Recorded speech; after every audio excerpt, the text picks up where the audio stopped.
Hello everyone, welcome to and graphics. मेरा नाम है मोहित और आज की हम इस वीडियो में जानेंगे कि Adobe XD को डाउनलोड कैसे करना है और उसका इंटरफेस क्या है और कुछ बेसिक टूल्स के बारे में मैं आपको बताऊंगा। तो सबसे पहले इसके बारे में जो इम्पोर्टेंट अपडेट है वो मैं आपको बता दूं कि पहले Adobe XD फ्री होता था, 2 GB तक की वहाँ पे स्टोरेज भी प्रोवाइड होती थी। और अभी उन्होंने क्या किया है कि सारा पेड कर दिया है। मतलब अब हम सिंगल ऐप परचेज भी नहीं कर सकते। सिंगल ऐप परचेज का मतलब है कि पहले अगर आपको पूरा बंडल परचेज करना है जिसमें सारे सॉफ्टवेयर होंगे तो उसमें से हम सिंगल परचेज कर सकते थे, जैसे कि मैंने किया हुआ है कि आप किसी एक सॉफ्टवेयर को सिंगल परचेज कर सकते थे। अभी उन्होंने ये वाला सिस्टम भी ख़त्म कर दिया है, तो अभी हमें पूरे का पूरा बंडल परचेज करना पड़ेगा, उसी में हमें Adobe XD डाउनलोड कर सकते हैं। तो परचेज करने के लिए सबसे पहले हम जाएंगे Adobe की वेबसाइट से। तो हम सबसे पहले ओपन करेंगे Adobe क्रिएटिव क्लाउड।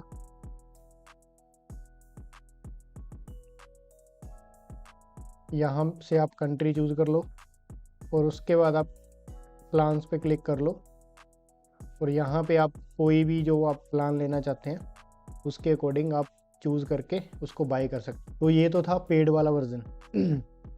तो अगर आपको इसका कोई और सोल्यूशन चाहिए उसके लिए आप गूगल कर सकते हैं, मैं आपको डायरेक्टली बता नहीं सकता।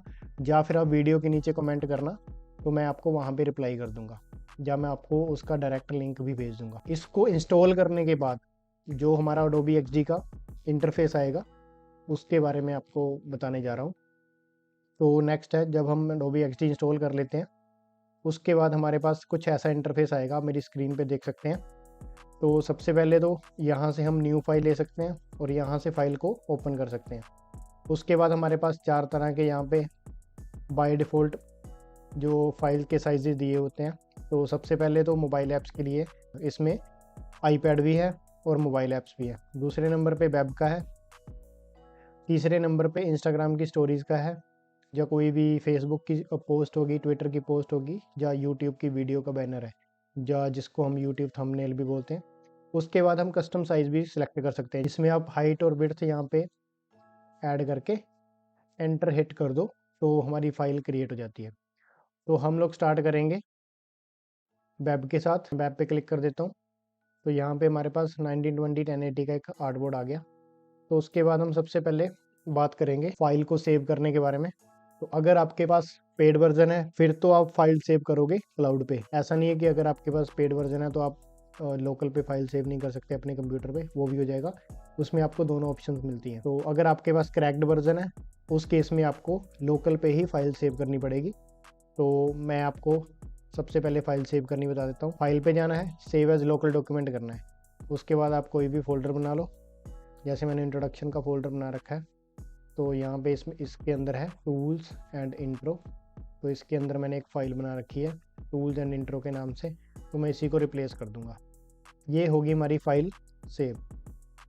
तो दूसरे नंबर पे है हमारे पास टूल्स। तो हम सबसे पहले लाइन टूल से स्टार्ट करेंगे। तो लाइन टूल को हम सिलेक्ट कर लेंगे। उसके बाद हम एक लेफ़्ट से राइट की तरफ एक लाइन क्रिएट करेंगे। तो लाइन टूल जस्ट एक लाइन है, जैसे हम पेंट में करते थे कि आप कहीं point A to point B तक कोई भी लाइन क्रिएट कर सकते हैं। तो इसका अगर हमें फ्लेक्सिबल लाइन चाहिए तो डायरेक्टली हम कैसे भी इसको लाइन को क्रिएट कर सकते हैं। और दूसरे नंबर पे कोई भी हमारा XD का टूल है उसको अगर हमें प्रोपोर्शनली चलाना है, मतलब अगर हमने लाइन को सीधा रखना है लेफ़्ट टू राइट, तो हमें शिफ्ट प्रेस करना है। शिफ्ट प्रेस करके उसके बाद हम ड्रॉ करना शुरू करेंगे। इसी तरह अगर हमने टॉप टू बॉटम जाना है तो शिफ्ट प्रेस करके टॉप टू बॉटम चलेंगे। इसके बाद लाइन ड्रॉ करने के बाद जब हम इस पर क्लिक करेंगे तो हमारे पास राइट साइड में एक जो पैनल है उसमें बहुत सारी चीज़ें अपने आप एक्टिव हो जाएंगी। मतलब बहुत सारी ऑप्शंस हमारे पास अपने आप एक्टिव हो जाएंगी। जैसे सबसे पहले ये है अलाइनमेंट के, तो इससे अलाइन टॉप होता है। दूसरे नंबर पे मिडल, तीसरे नंबर पे बॉटम। तो ये करने के बाद अब हमारे पास है लेफ़्ट अलाइन, सेंटर लाइन और राइट अलाइन। ठीक है जी। उसके बाद लाइन की विड्थ और हाइट इसकी होती नहीं है। लाइन के केस में हमारे पास उसका बॉर्डर होता है। तो जब हम थोड़ा सा स्क्रॉल करेंगे तो यहाँ पे इसकी ओपेसिटी कम या ज़्यादा कर सकते हैं। और उसके बाद हमारे पास है उसका बॉर्डर का कलर। तो सबसे पहले यहाँ तो बॉर्डर ऑन ऑफ हो जाएगा, और देखिए इसके एंकर पॉइंट दिख रहे हैं और हमें लाइन दिख नहीं रही, इसका मतलब इसका बॉर्डर ऑफ है। तो बॉर्डर जब ऑन होगा उस पर क्लिक करेंगे, कलर पिकअप का पॉपअप आएगा, और इसके क्लिक पे हम कोई भी कलर चूज़ कर सकते हैं। उसके बाद नेक्स्ट है हमारे पास बॉर्डर का साइज़। तो इसको हम जितना मर्जी यहाँ से अप एंड डाउन में भी कर सकते हैं, जहाँ पर हम सीधा सेलेक्ट करके कोई भी यहाँ पे साइज़ ऐड कर सकते हैं। उसके बाद है हमारे पास डैश। इसकी वैल्यू अगर हम 10 फिल कर देते हैं तो 10 पिक्सल के डैश डैश बनने शुरू हो जाएंगे टॉप टू बॉटम, जैसे आप अभी मेरी स्क्रीन पे देख रहे हो। उसके बाद है हमारे पास गैप। गैप को हम कम ज़्यादा भी कर सकते हैं। तो सबसे पहले मैं यहाँ पे 5 फिल कर देता हूँ, तो उसका लाइंस के बीच का गैप कम हो गया। मैं आपको जूम करके दिखा देता हूँ। तो अगर हमें यहाँ पे 15 कर देते हैं तो गैप इसमें बढ़ गया। तो अभी हमें इसकी ज़रूरत नहीं है, तो इसको बंद कर देते हैं, 0 कर देते हैं।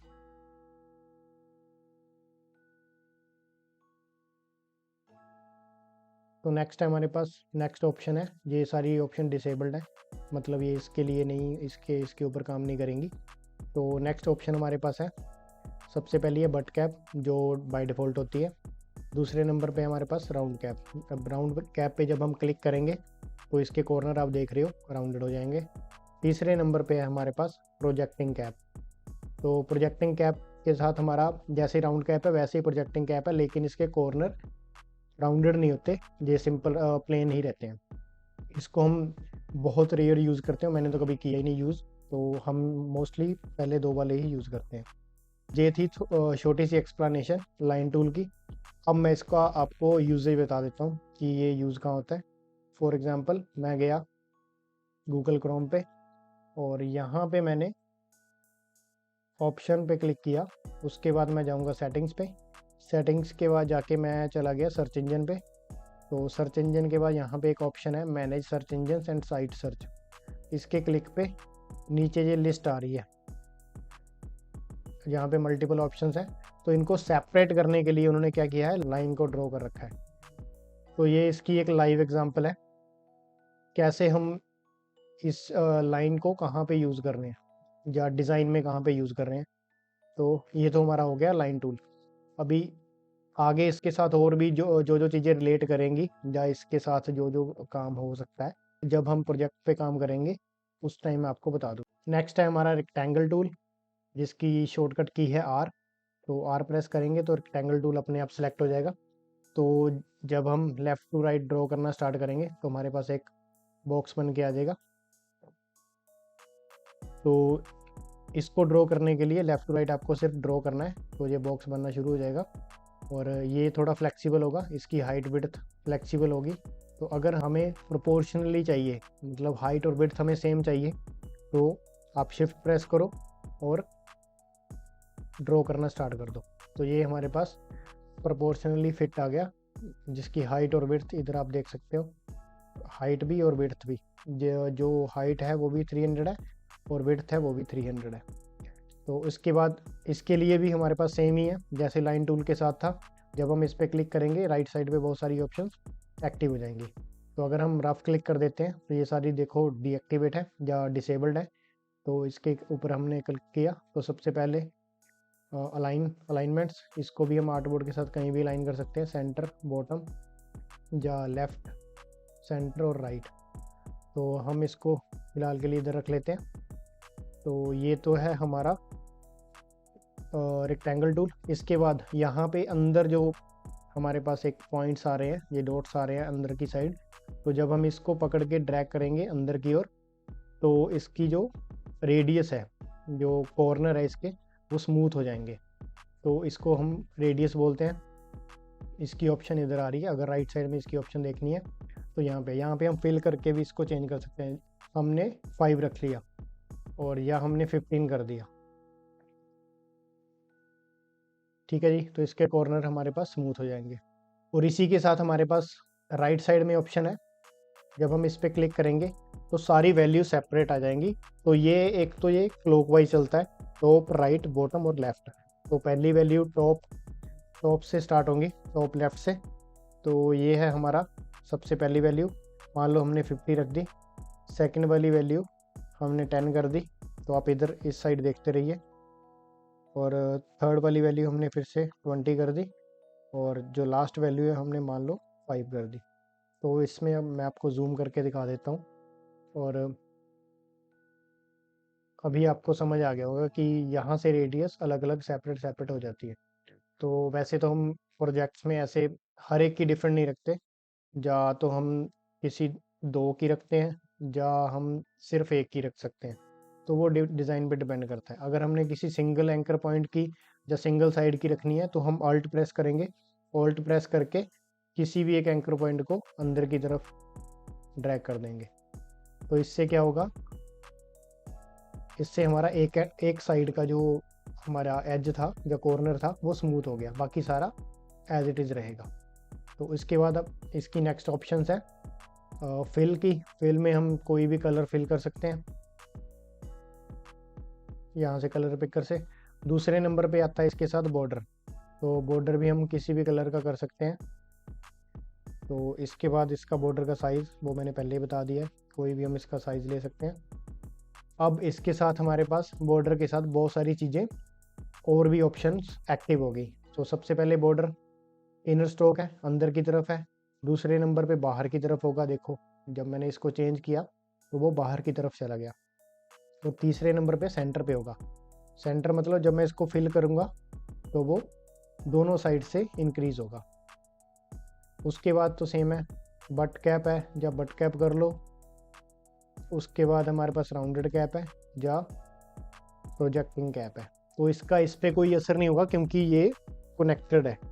तो वो वाला था लाइन के लिए, अगर हमारा एक कॉर्नर भी खाली रहता है या हाँ खाली रहता है, तो उस केस में ये वाली चीज़ हमें पता चलती है। ऐसे तो कुछ पता नहीं चलेगा क्योंकि ये पूरा का पूरा बॉक्स है। तो उसके बाद हमारे पास मीटर ज्वाइन। तो ये इसमें क्या होता है, कॉर्नर पूरे के पूरे प्लेन रहते हैं, मतलब उसमें कोई भी स्मूथनेस नहीं होगी। दूसरे नंबर पे हमारे राउंड ज्वाइन होंगे, तो इसमें थोड़े से राउंडेड हो जाएंगे। तीसरे नंबर पे हमारे पास है वेवल ज्वाइन। तो इसमें जो एजेस है हमारे वो उस पर एक छोटा सा कट लगा होगा कॉर्नर पे। तो ये हो गया हमारा रेक्टेंगल टूल। अब इसकी एग्जांपल के लिए मैं आपको मान लो मैं कोई एक चीज़ बना के आपको दिखा देता हूँ। फॉर एग्जांपल मैंने ये एक शेप ली, उसके बाद मैंने एक टेक्स्ट टूल लिया और यहाँ पे लिख दिया क्लिक हेयर, और इसका मैं साइज़ थोड़ा इंक्रीज कर देता हूँ और इसको सेंटर लाइन करके ऐसे कर देता हूँ। मान लो मैंने इसको रेड कलर का कर दिया और इसको वाइट कलर, और इसका मैं स्ट्रोक हटा देता हूँ। तो ये आपने, तो ऐसे हमारे एक बटन बनेंगे। तो ये मैंने एक आपको एग्जांपल दिखाई है कि रेक्टेंगल का हमें यूज़ कैसे करना है। तो इसके बीच में हमने एक टेक्स्ट लिखा है, तो टेक्स्ट टूल सिंपली यहाँ से सेलेक्ट करके हम कोई भी टेक्स्ट लिख सकते हैं। इसके बारे में हम डिटेल में नेक्स्ट वीडियोस में देखेंगे। तो अभी के लिए आपको इतना ही प्रैक्टिस करना है। तो आज की हमारी वीडियो में इतना ही। तो मिलते हैं अगली वीडियो में, तब तक आप प्रैक्टिस करते रहिए, अपने दोस्तों के साथ शेयर कीजिए, लाइक कीजिए। अगर कुछ समझ नहीं आता है तो आप कमेंट करके मेरे को बता सकते हैं, मैं आपका वहाँ पे भी रिप्लाई करूँगा।